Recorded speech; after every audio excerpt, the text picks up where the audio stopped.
je peux vous rassurer que le combat se poursuit et nous le poursuivons très bien.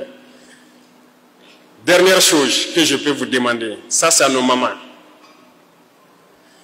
Il y a un phénomène que j'observe sur le terrain et qui ne me plaît pas.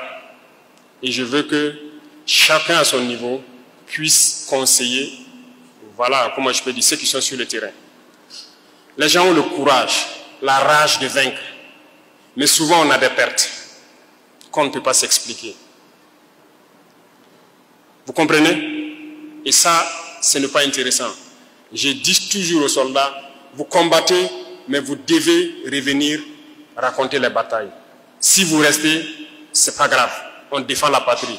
Mais il faut combattre avec rage pour revenir raconter les batailles. Et pour le faire, il faut rester concentré. Et qu'est-ce qui nous déconcentre souvent? Le téléphone portable. Mais nos chères dames, quand on part en mission, même si on fait 2 mois, 3 mois sans nouvelles, ça peut perturber. Mais il faut qu'on reste concentré. Il ne faut pas vouloir que chaque nuit, on ait appel vidéo ou bien qu'on s'échange les messages à chaque seconde. Ce n'est pas possible. Il faut laisser les gens concentrés. Hein? Il faut nous aider. Je le dis parce que ce sont les terroristes eux-mêmes qui nous disent. Il y en a qu'on a pris prisonniers, il y en a qui se sont rendus. Et quand ils viennent, ils nous disent que non, c'est à travers les téléphones qu'ils arrivent à réussir certaines attaques. Et ils nous expliquent ça. Ils nous disent que la nuit, ils observent dans nos camps à distance. Lorsqu'il y a beaucoup de lumière, ça veut dire que les gens sont concentrés sur le téléphone. C'est à ce moment où ils profitent de s'approcher. Et la journée, ils regardent. Lorsque les gens sont concentrés sur le téléphone, ils profitent d'attaquer. Ils peuvent s'approcher de la sentinelle sans qu'ils ne sachent. C'est les terroristes eux-mêmes qui nous disent ça. Donc vous voyez comment le téléphone est dangereux. Partout où les gens n'ont pas été surpris, l'ennemi ne peut pas. Mais si vous êtes surpris, vous ne pouvez pas. Peu importe votre armement, peu importe. Si tu es surpris, tu n'as même pas pu démarrer ton véhicule, tu fais quoi? Tu es surpris, tu n'as pas pu monter sur ton arme collective, tu fais quoi?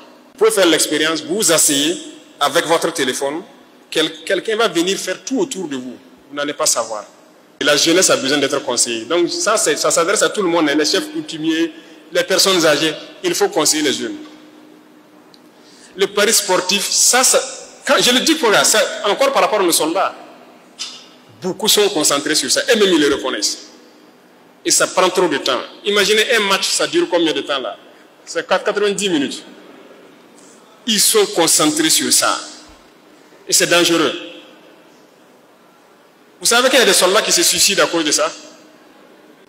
Il a parié, il a tout perdu, et puis il prend son arme et se bute. Ah non. Chacun n'a qu'à réfléchir qu'est-ce qu'il peut faire pour sensibiliser, pour empêcher les gens de faire certaines choses. Si vous avez un ami sur le terrain qui passe le temps à vous faire appel vidéo ou quoi, il faut éviter. Dites-lui de se concentrer. C'est comme ça que vous allez sauver sa vie. Je compte sur tout un chacun pour pouvoir passer le message, sensibiliser et agir pour que le téléphone puisse nous permettre d'avancer plus vite. Voilà. Sinon, les gens ont le courage, la ténacité qu'il faut et tout. Les soldats burkinabés n'ont peur de rien. Il n'y a pas cette zone au Burkina où ils ne peuvent pas rentrer. Voilà. Dites qu'ils sont là-bas 1 million de terroristes. Si on dit aux soldats de partir, ils iront. Il n'y a pas cette partie du Burkina où ils ne peuvent pas rentrer. Donc ce n'est pas le courage qui manque. Ce n'est pas la ténacité qui manque. Donc, c'est possible d'aller plus vite. La preuve, on continue d'avancer sur le terrain. On va continuer d'avancer jusqu'à recouvrir l'entièreté de notre territoire. Et je souhaite donc que la santé soit au rendez-vous pour tout un chacun de vous dans vos entreprises. Que Dieu protège notre chère patrie. Que Dieu protège et accompagne nos forces de défense et de sécurité qui se battent sur le front. Et qu'ils reviennent nous raconter les batailles et les victoires qu'ils ont engrangées. Restez concentrés, la patrie ou la mort.